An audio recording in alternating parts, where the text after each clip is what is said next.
Tawagin niyo na lang po ako sa pangalang Risa. 28 na ako. Caregiver dito sa Qatar.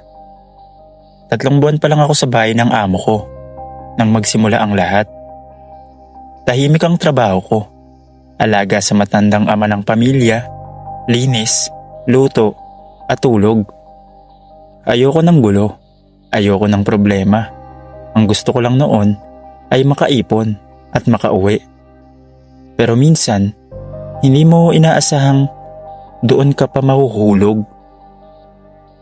Ang amo kong lalaki, si Khalid, lagi akong tinatawag kapag wala ang asawa niya. Akala ko noong una, normal lang. Utos, pa-request, tanong tungkol sa gamot. Pero napansin ko, iba ang tingin niya.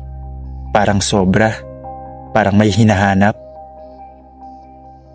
Isang hapon, pagbalik ko mula sa pagbili ng gamot, nadatnan ko siyang mag-isa sa may sala. Nakangiti at may inabot na maliit na sobre. For you, Risa. You work very hard. Pagbukas ko, may halagang hindi ko kayang tanggihan. Halagang kayang magbayad ng ilang buwang utang sa bahay namin sa Pilipinas. Sinuklian ko lang ng mahinang, "Thank you, sir." Pero doon nagsimula ang lahat. Naging madalas ang paglapit niya. Unti-unting nagpapahiwatig. Hanggang sa isang gabing wala ang asawa niya. Hindi ko alam kung anong lakas ang pumasok sa akin. Pero nagpadala ako at nagkamali ako. Doon na naging regular ang lahat. Mga sandaling palihim. Ginagawa naming siguradong walang CCTV. Tinitiyak namin na nasa opisina o shopping mall ang asawa niyang si Madam Apia. At kapalit nun, pera, mga regalo, mahihirap tanggihan.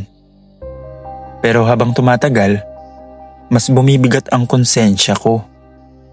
Hindi ko alam kung pagmamahal ba yun o pagkabulag sa pera. Isang tanghali, habang nagpapahinga ang lahat, tinawag ako ni Khalid sa kwarto nila. "Quick, come. Only a few minutes." Kabado ako, pero sumunod. Mabilis, tahimik. Sigurado kaming wala pa si Madam. Pero nagkamali kami. Habang nasa kama kami, biglang bumukas ang pinto. Si Ma'am Apia. Nakatayo, nakanganga, at gulat na gulat, pero halata mong galit na galit. Hindi ako nakaimik, pero para akong binuhusan ng kumukulong tubig. Nalaglag ang cellphone sa kamay niya at halos sabay-sabay ang sigaw niya. "You Pilipina, I will kill you." Pagbukas ng pinto at makita kami ni Madam na parehong hubot-hubad sa kama, para akong nawala ng pandinig. Wala akong narinig kundi ang sariling tibok ng puso ko. Parang sasabog. Si Madam, nanginginig ang kamay. Nanginginig ang labi. Nakakuyom ang kanyang kamay. At sa kabilang kamay, hawak niya ang silver na dekorasyon mula sa side table. At bago pa ako makagalaw, "You betray my home." Sumugod siya. Napaatras ako, halos malaglag sa kama. Naiharang ko ang braso ko nang ihampas niya ang hawak niya. Pumutok ang balikat ko sa sakit, pero hindi pa siya tapos. Para siyang hindi tao, galit na galit. Tatagain niya na sana ako sa ulo nang biglang humarang si Khalid. "Apia, stop!" Itinulak niya ako palayo habang sinusubukang pigilan ng asawa niya. Nagpupumiglas si Madam. Halos magasgasan si Khalid sa suntok niya. Nagtatalsikan ang lahat ng gamit sa kwarto. Nagsisigawan sila. At sa gitna ng kaguluhan, tumakbo ako. Wala akong suot kundi kumot na mabilis kong ipinulupot sa katawan ko. Bumangga ako sa pintuan, sa dingding. Halos mahulog sa hagdan. Hindi ko alam saan ako tatakbo. Pero ang alam ko lang, kailangan kong makaalis. Paglabas ko ng gate, nanginginig, umiiyak, tinatawagan ko ang tanging taong alam kong pwede kong lapitan. Kapwa ko Pinay na si Joanne, na kasama ko doon sa training center. Joanne, tulungan mo ako. Papatayin nila ako. Please. Ha? Nasaan ka? Ano nangyari sa'yo? Susunduin kita. Nagtago ako sa likuran ng isang malapit na moske. Nakatalokbong ang kumot na parang siraulo. Nanginginig sa kaba at takot. Maya-maya, dumating si Joanne. Dala ang abaya at jihab. Bilis, isuot mo to. Baka hinahanap ka na ng babae. Hindi na ako nagtanong. Hindi na ako nag-isip. Sumama ako sa kanya at dinala niya ako sa maliit nilang apartment. Doon ako pinatulog, pinakain, at tinulungan niya akong mag-ayos ng papeles para makauwi. Papaiksiin ko na lang po. Pagdating ko sa Pilipinas, hindi ko alam ang gagawin ko. Hindi ko alam kung paano magsisimula ulit. Pakiramdam ko, may humahabol pa rin sa akin. Ilang linggo akong hindi lumalabas ng bahay. Hindi ako makatulog kapag may naririnig akong malakas na sigaw o paglakad ng tao. Pero mas mabigat pa pala ang susunod. Isang umaga, hindi ako nakabangon. Nahihilo ako, nasusuka, at sobrang hina ng pakiramdam ko. Akala ko, stress lang. Pero nang pumunta ako sa health center, tahimik ang nurse. Tinignan niya ako at mahinang sinabing, "Ma'am, buntis po kayo." Hindi ko alam ang iisipin ko nung oras na yon. Hindi ko alam kung iiyak ba ako o tatawa sa sakit ng kapalaran ko. Hindi ko alam kung magagalit ba ako kay Khalid, sa sarili ko o sa mundo. Ang alam ko lang, may batang nabuo sa gitna ng kasalanan at takot at pagkakamali. Ngayon, pag iniisip ko ang lahat ng nangyari, ang relasyon namin ni Khalid, ang pagtataksil, ang takot, ang paghabol, ang halos ikamatay ko. Para akong ibang tao na nakatingin sa sarili kong pagkakamali mula sa malayo. At hindi ko pwedeng itanggi. Mali ang ginawa ko. Hindi dahil mahina ako. Hindi dahil OFW ako. Mali dahil pinayagan kong kunin ng tukso ang dapat ay prinsipyo ko. Nakaloko ako ng pamilya, nakasira ako ng tahanan, at muntik nang masira ang buhay ko at buhay ng batang ipinagbubuntis ko dahil sa isang desisyong alam kong bawal pero pinasok ko pa rin. Hindi ko pwedeng sisihin ang bansa, ang amo ko o kahit sino. Ako ang pumili at kailangan kong magbayad. Ngayon, bawat araw, tinatandaan ko ang aral. Hindi lahat ng nagbibigay sa iyo ng kaginhawaan ay tama para sa iyo. Hindi lahat na nag-aalok ng pera ay dapat tanggapin. At hindi lahat ng lihim ay mananatiling lihim. Hanggang dito na lang po ang kwento ko, Sir Dave. Sana mapili. Salamat po.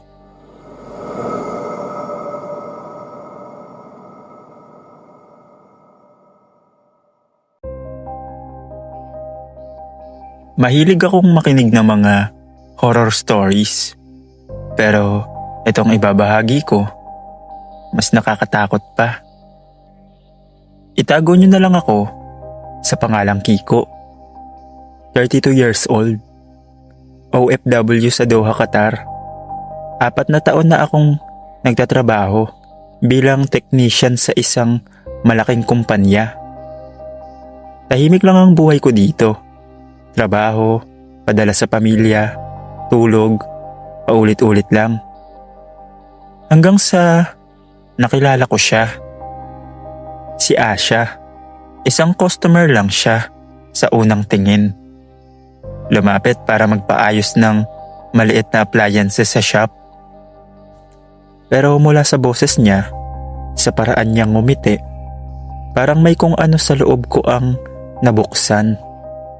At imbis na umiwas, hinayaan kong mahulog ako.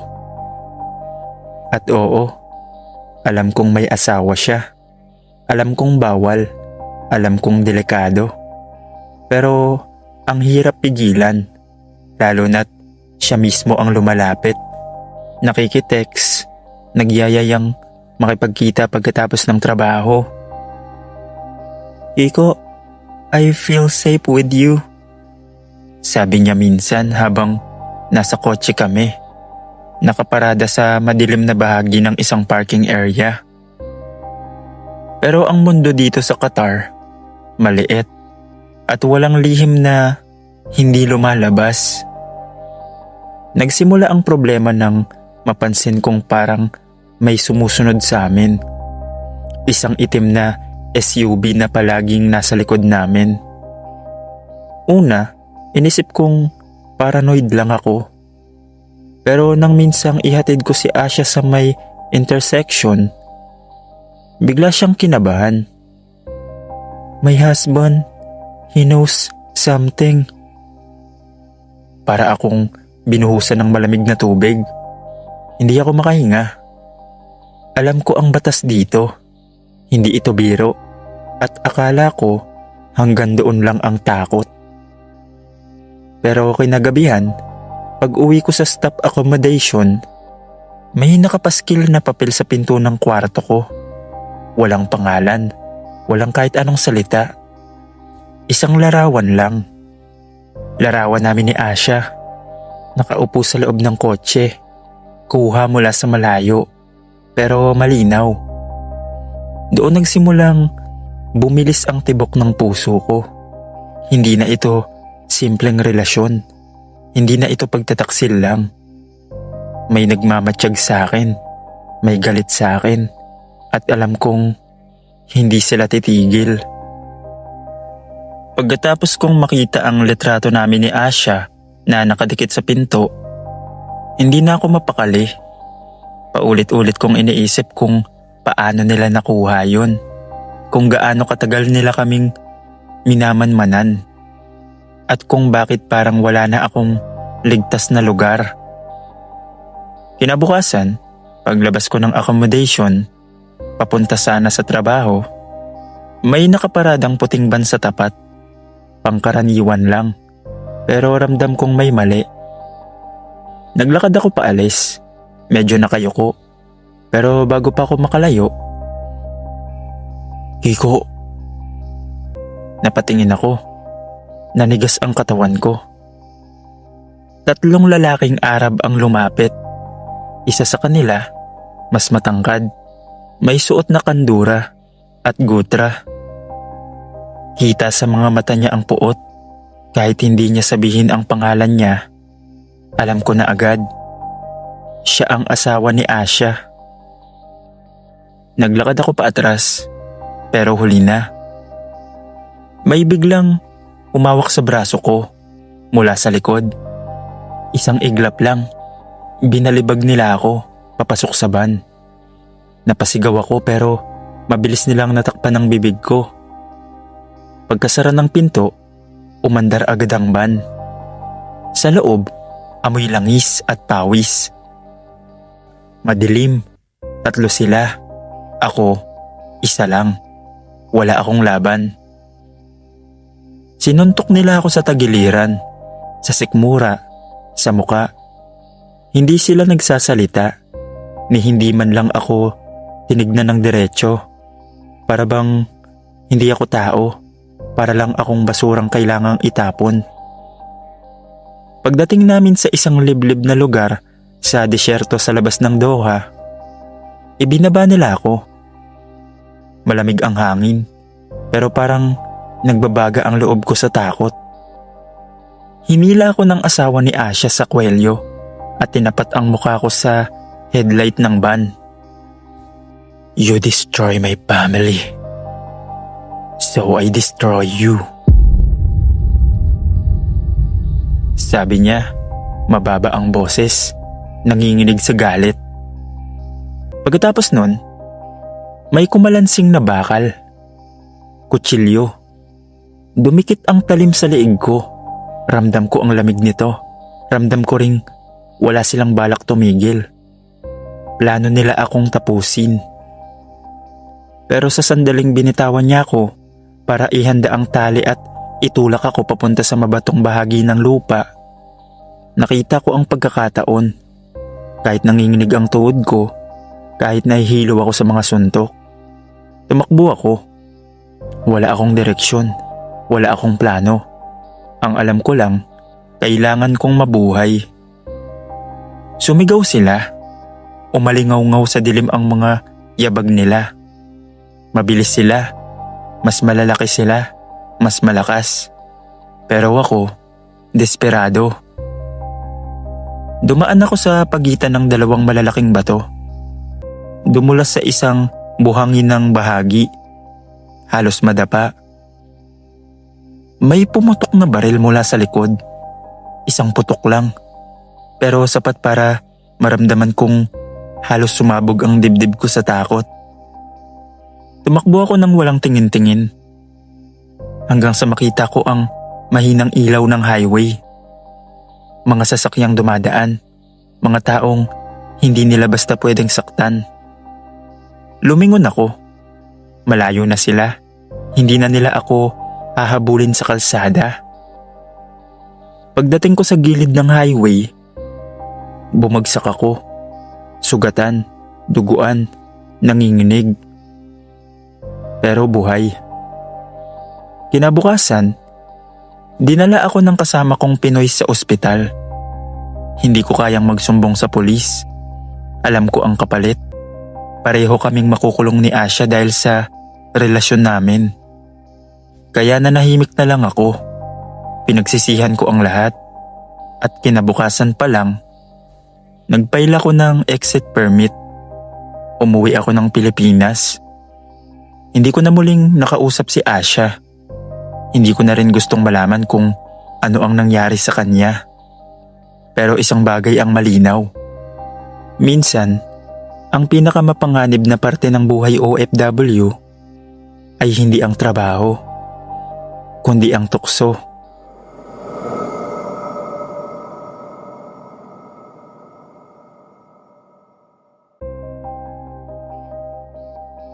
Ako ay isang simpleng trabahador sa Qatar. Hindi ko nasasabihin ang pangalan ko. Pati na rin ang pangalan niya.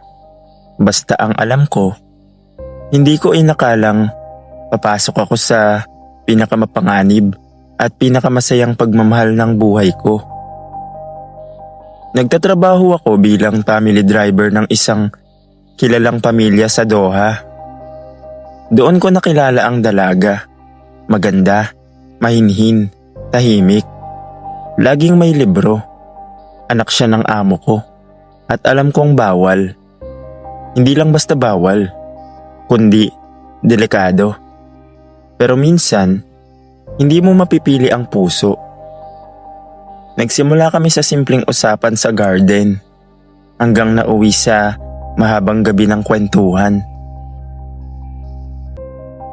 Hanggang isang araw, habang inihatid ko siya sa university niya, bigla siyang humawak sa kamay ko. Doon ko naramdaman na pareho na kaming nahuhulog. Pero may isang malaking problema. Ipinagkasundo na siya sa isang lalaki, anak ng kaibigan ng pamilya nila. Isang kasal na hindi niya gusto. Nang malaman ko yun, gusto kong umiwas. Gusto kong tumigil. Pero sa tuwing nakikita ko siyang umiiyak, tapos sinusundan ng pangungusap na, "Please, Don't leave me. Hindi ko magawa. Isang araw, bigla siyang tumawag sa akin. Nanginginig ang boses. He found out the man I supposed to marry. He knows about us. He told my parents. Para akong binuhusan ng malamig na tubig. Kinabahan ako ng todo. Alam ko ang kapalit. Pwede akong makulong. Pwede akong mawala. At hindi na makita pa. Pero tumakbo pa rin ako papunta sa lugar nila. Hindi na nag-isip. Pagdating ko sa may gilid ng bila, nag-aaway na sila sa loob. Naririnig ko ang sigaw ng ama niya, pati ang lalaking ipapakasal sa kanya. Galit na galit silang lahat. Nakita ko siya sa likod ng bahay. Umiiyak, hawak ang maliit na bag. Nang makita niya ako, tumakbo kami. Hindi ko alam saan pupunta. Wala kaming plano. Wala kaming pera maliban sa ilang libong riyal ko. Pero tumakbo kami sa madilim na kalsada, papunta sa accommodation ng kaibigan kong Pinoy. Doon kami nagtago ng ilang araw. Halos hindi lumalabas. Kada dumadaan na SUV sa labas, napapasiksik kami sa sulok. Kada may kumakatok, kinakabahan kami. Hanggang isang gabi, may narinig kaming malakas na busina. Tumigil sa tapat ng building. Itim na SUV. Parehong modelo ng sasakyan ng pamilya nila. Hinila ko siya papunta sa likod ng kwarto. Tinakloban ng kumot. At nagdasal na lang ako na sana hindi kami makita. 1 minuto. 2 minuto. Hanggang 3. Umandar ang sasakyan at umalis. Pero yun ang huling araw na alam naming ligtas na kami. Kaya nagdesisyon kami. Kailangan kong makauwi at kailangan niyang sumunod sa Pilipinas bilang turista. At doon na kami magtatago. Inayos namin ang papeles ko. Ako ang nauna. Hindi ako nakatulog sa eroplano habang iniisip kong aabangan ba nila ako sa airport. Pero nakalabas ako. Nakabalik ako sa Pilipinas. At makalipas ang 2 linggo, tumawag siya. At sinabi niyang nasa airport na daw siya dito sa Pilipinas. Umiyak kami parehas. Hindi ko malilimutan yun. Nagkita kami sa terminal at doon ko siya niyakap ng mahigpit. Nakasuot siya ng mask at jihab. Nanginginig pero nakangiti. Naganap kami ng maliit na upahan sa probinsya. Walang nakakakilala sa kanya. Walang makakapagtanong. Dahan-dahan naming binuo ang buhay namin dito. Malayo sa bansang halos pumatay sa relasyon namin. May takot pa rin. May kaba pa rin. Alam namin na kung hanapin siya, delikado. Pero araw-araw kapag nakikita ko siyang masaya sa simpleng buhay, alam kong tama ang pinili namin. Hindi madali, hindi perpekto, at hindi tama ayon sa mundo.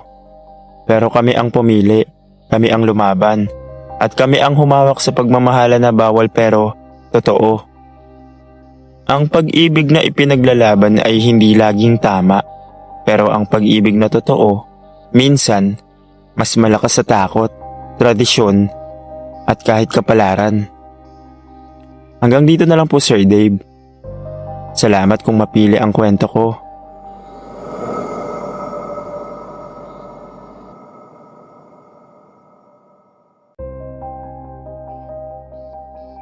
Itago niyo na lang po ako sa pangalang Benji. Baguhan pa lang ako noon. Ilang araw pa lang akong nagtatrabaho bilang waiter sa isang resto bar. Isa sa mga lugar na kilala sa tahimik na labas pero maingay kapag lumalim na ang gabi. Hindi ko alam ang galawan. Hindi ko pa kabisado ang mga muka at lalo na ang mga kwarto sa loob. Sinabihan lang ako ng senior waiter. Ikaw na maghatid nito sa VIP. VIP room. Noon ko lang narinig yun mula sa loob. Akala ko dati, pang mayaman lang, pang inuman, pang maarte. Kinuha ko ang tray na may mamahaling pulutan at ilang bote. Nanginginig pa ang kamay ko habang naglalakad sa makitid na hallway. Habang papalapit ako, napansin kong iba ang vibe. Mas madilim ang ilaw, mas tahimik ang paligid, kahit rinig ko ang malalalim na tawa sa loob ng kwarto. May amoy sa hangin. Hindi alak, hindi rin sigarilyo. Hindi ko alam kung ano pero parang may kumirot sa sikmura ko. Kumatok ako. Isang sandali ng katahimikan bago bumukas ang pinto. Sa loob, may mga lalaking hindi ko kilala. Maayos ang suot, pero hindi pangkaraniwan ang kilos. Mabagal ang galaw ng iba. Sobra naman ang sigla ng isa. May mga baso sa mesa. May mga bagay na agad kong iniwasan ng tingin. Hindi dahil alam ko kung ano, kundi dahil ramdam kong hindi ako dapat tumingin ng matagal. Inilapag ko ang tray. Walang pumansin. Parang normal lang sa kanila. Nang palabas na ako, may narinig akong mabilis na pag-uusap. Pabulong, parang nag-aaway pero pinipigilan. Isang lalaki ang tumingin sa akin. Diretso, matagal. Lumabas ako ng VIP room na mas mabigat ang dibdib kesa pagpasok ko. Pagbalik ko sa service area, napansin kong may kakaiba sa paligid. May manager na pabalik-balik. May staff na pinapauwi ang ilang customer sa main hall kahit hindi pa tapos ang inumin. May guard na palihim na may kinakausap sa phone. May problema ba? Tanong ko sa kasamahan ko. Hindi siya sumagot agad. Tumingin lang siya sa pinto ng resto bar, tapos sa hallway ng VIP. Huwag ka muna lumayo. Baka kailanganin ka, sabi niya sa mababang boses. Hindi ko pa alam noon kung bakit biglang bumigat ang hangin. Hindi ko pa alam na ilang minuto na lang, mag-iiba na ang gabi. At hindi na ako magiging simpleng waiter na bagong pasok. Sa labas, may humintong sasakyan. At doon nagsimula ang ingay. Hindi pa ako nakakahinga ng maayos nang biglang bumukas ang pinto ng resto bar. Malakas, sunod-sunod.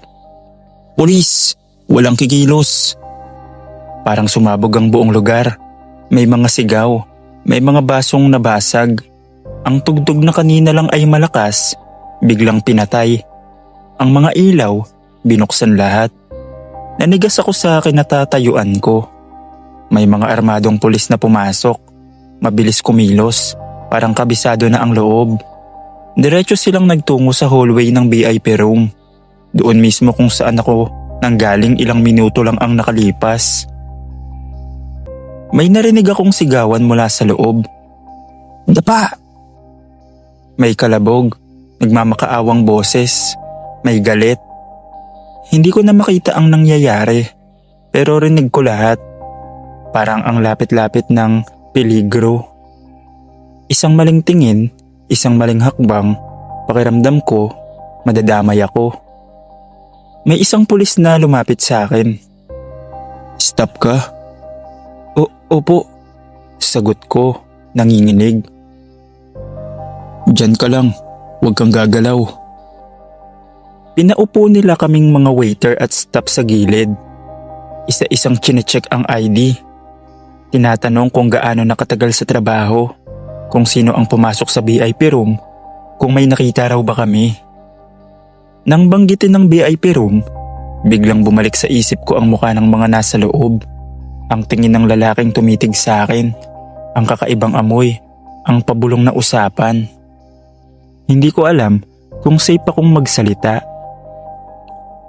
Wala po, naghatid lang po ako ng pagkain. Sagot ko. Tinitigan ako ng pulis ng ilang segundo. Parang sinusukat kung nagsasabi ako ng totoo. Sa huli, tumango siya at lumayo. Maya-maya, inilabas ang mga lalaking nasa VIP room. Nakaposas ang iba, yuko ang ulo. Hindi na sila yung mukhang may kontrol kanina. Isa sa kanila ang lumingon sa loob at saglit kaming nagkatitigan. Doon ko naramdaman ang totoong takot. Matapos ang raid, tahimik ang resto bar. Walang musika, walang customer. Amoy pawis at kaba ang hangin. Pinauwi kami ng maaga, pero hindi ako agad umalis. Naupo lang ako, hawak ang ID ko. Nanginginig pa rin ng kamay. Baguhan lang ako. Trabaho lang ang hanap ko. Pero isang gabi lang, nakita ko kung gaano kadaling madamay ang taong walang kinalaman. Kung gaano kabilis masira ang buhay dahil lang nasa maling lugar ka sa maling oras. Kinabukasan, hindi na ako pumasok. Nag-text ako ng maikli. Pasensya na po, magre-resign na lang po ako. Ayun yung sabi ko. Hindi na sila nagtanong, hindi na rin ako nag-explain. Mas pipiliin ko na ang walang trabaho kaysa isang gabing baka hindi na ako makauwi. Minsan, ang pinakatamang desisyon ay ang umalis bago ka patuluyang hilahin ng gulong na hindi mo naman ginustong pasukin.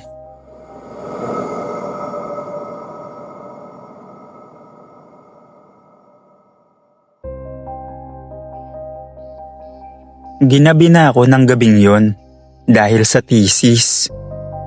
Ako po si Cheska. Ilang linggo na kaming halos hindi umuuwi ng maaga. Palipat-lipat ng bahay ng kaklase.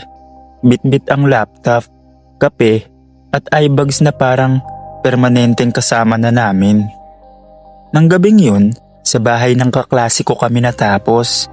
Akala ko, aabot pa ako sa huling biyahe. Pero hindi ko na malayan ang oras. Mag-text ka pag nakauwi ka na, sabi nila habang palabas ako. Tumango lang ako. Kahit ramdam ko na ang kaba. Tahimik ang kalsada. Wala na halos jeep. Wala na ring tao. Hawak ko ang bag ko ng mahigpit. Parang may instinct na nagsasabing wag akong makampante. Sanay naman akong umuwi ng gabi, pero iba ang pakiramdam nun. Mas mabigat ang hangin, mas madilim ang paligid. Pagdating ko sa iskinita na dinadaanan ko pa uwi, bahagya akong huminto. Isang mahabang daanan yon, makitid, may sirang ilaw at may mga bahay na tila abandonado at wala nang nakatira. Wala ring mga aso, as in tahimik. Huminga ako ng malalim at pumasok.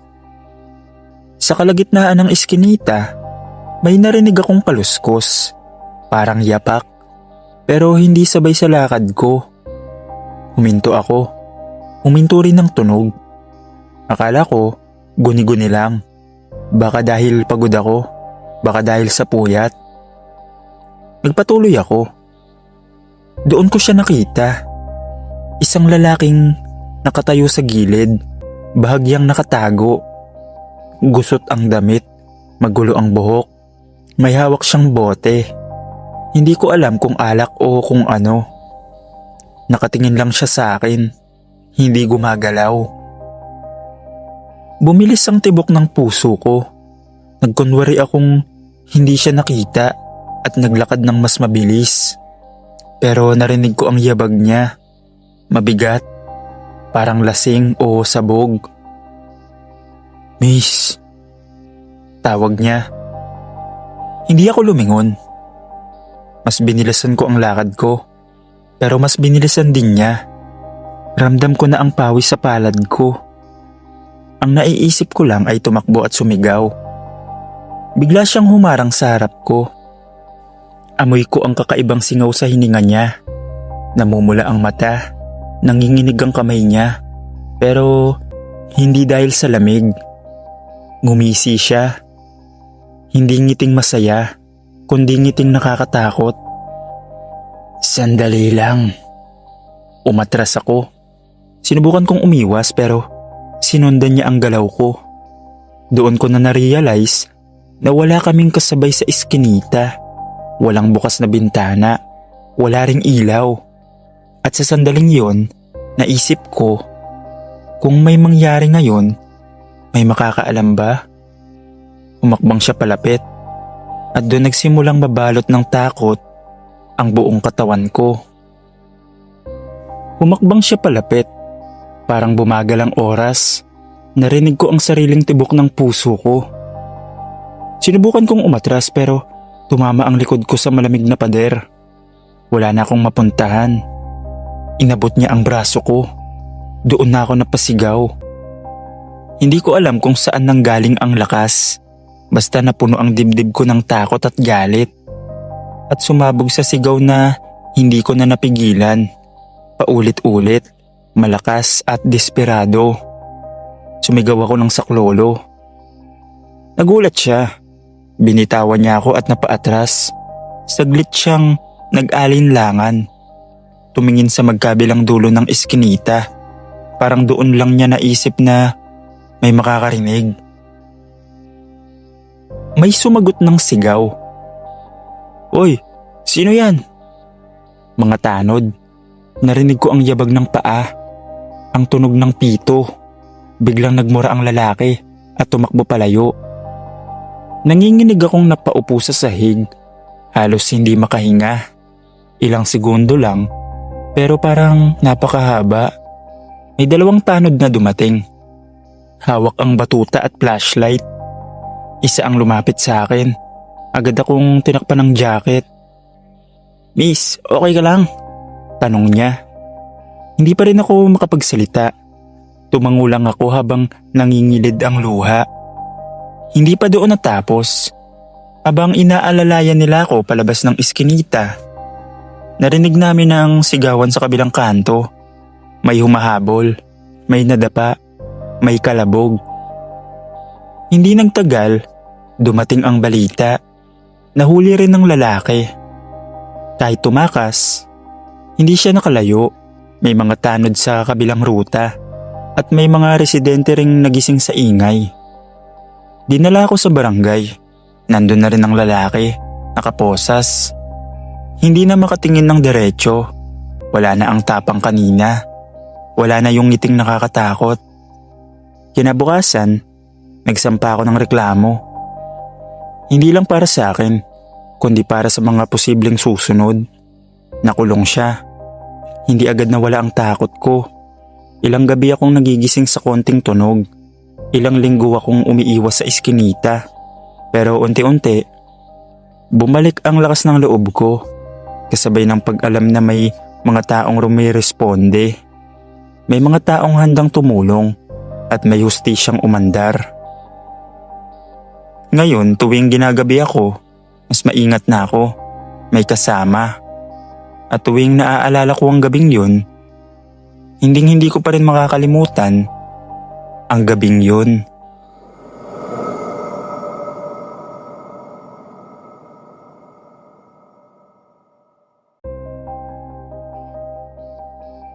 Hindi ko nasasabihin ang pangalan ko.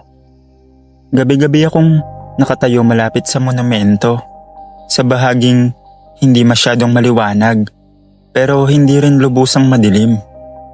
Sanay na ako sa ingay ng mga jeep, sa usok, sa mga matang mabilis tumingin tapos iiwas. Doon ako naghahanap ng kliyente. Mga lalaking halatang pagod, halatang nagmamadali, halatang may hinahanap na panandali ang aliw. Hindi ito pangarap, trabaho lang, para mabuhay. Nang gabing yon, may lalaking lumapit. Simple ang suot. Akala ko, mas ligtas ang ganon, yung hindi pala biro, hindi pala salita. Nag-usap kami saglit, nagkasundo. Sumunod siya ng hindi nagmamadali. Sa loob ng inupahan naming kwarto, ramdam ko ang kaba pero pinilit kong wag ipakita. Sanay na ako. Iniisip ko lang palagi na tapusin agad, kunin ang bayad at umalis pa rin ng buo pa rin ang loob at katawan ko. Natapos kami ng walang salitang halos binitawan. Huminga ako ng malalim at inabot ang kamay ko. "Kuya, bayad mo." Tahimik siya. Umupo lang sa gilid ng kama. Parang nag-iisip. Inulit ko. Mas mahina ang boses. Doon ko napansin, Iba ang tingin niya. Hindi na siya yung lalaking kanina lang ay tahimik. Tumayo siya bigla.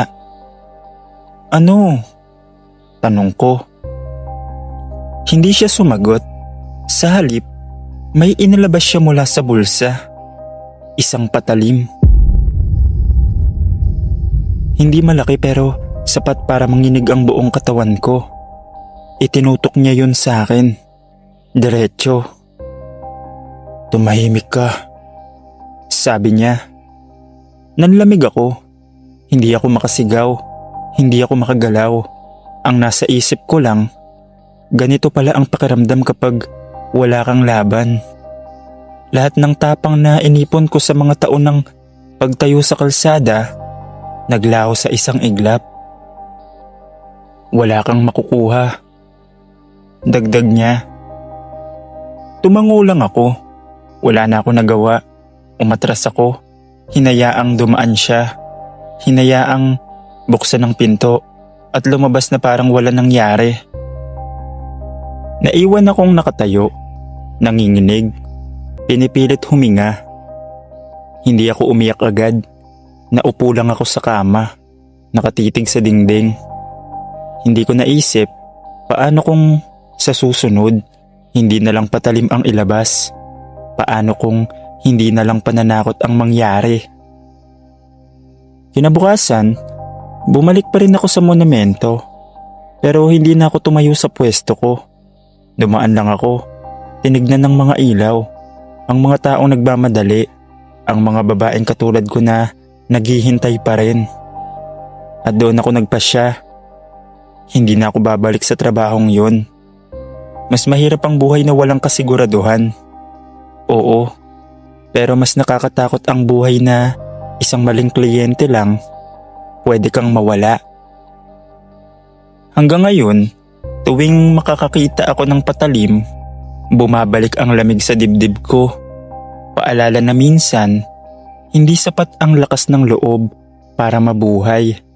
Minsan, kailangan mo rin matutong umatras habang may pagkakataon pa.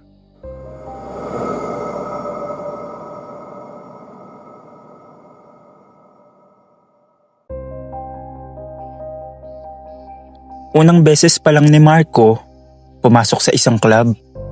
Matagal niya nang pinag-iisipan ang gabing yon. Ilang taon ng pag-iipon ng lakas ng loob, panunood mula sa malayo at pakikinig sa mga kwento ng mga kaibigan. Ngayong gabi, sabi niya sa sarili niya, oras na. Pagbukas pa lang ng pinto ng club, sinalubong na siya ng malakas na tugtog. Ilaw na tila humihila sa dilim. At halakhakang parang walang bukas. Nanginginig ang mga kamay niya habang umuupo. Pilit inaayos ang polo na parang may interview siyang pupuntahan. Doon niya nakita ang babae. Hindi ito yung pinakamagarbo ang suot. Hindi rin yung pinakamalakas tumawa. Pero may titig itong diretso. Parang alam na alam kung bakit siya nandoon. Lumapit ang babae, ngumiti. At naupo sa tabi niya na parang matagal na silang magkakilala. Kaunting usap, kaunting tawanan, at bago pa siya makapag-isip ng maayos, nagkasundo na sila.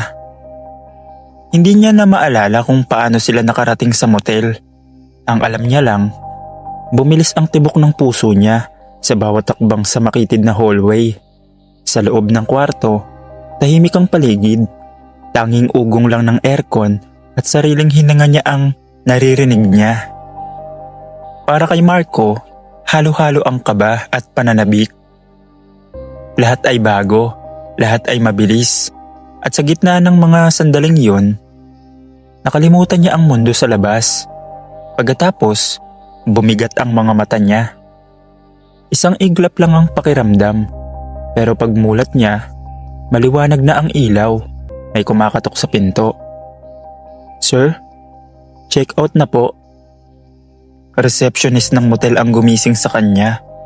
Napabalikwas siya, biglang nagising sa katotohanan. Wala na ang babae, tahimik ang kwarto, masyadong tahimik. Nagmadali siyang magbihis. Habang isinusuksok ang kamay sa bag, Napansin niyang parang may kulang. Kinapa niya ulit. Wala ang wallet. Wala rin ang cellphone. Nanlamig ang batok niya. Umikot ang tingin sa kwarto na parang umaasang may mahanap sa sahig. Sa ilalim ng kama, sa banyo. Pero wala. Lahat ng laman ng bag ay nandoon. Maliban sa 2 bagay na pinakamahalaga. Lumabas siyang parang lutang. Hindi niya masabi sa receptionist ang totoo. Hindi rin niya alam kung kanino siya lalapit. Wala siyang pangtawag, wala siyang pamasahe pa uwi. Ang dala lang niya ay isang karanasang matagal niyang pinangarap at isang aral na hinding-hindi niya makakalimutan. Pag uwi niya kinagabihan, tahimik lang siyang naupo sa gilid ng kama. Hindi siya galit, hindi rin umiiyak. Parang may nawala sa kanya. Hindi lang pera o gamit, kundi ang inosenteng paniniwala na lahat ng unang beses ay magiging maganda. Simula noon, hindi na siya bumalik sa club.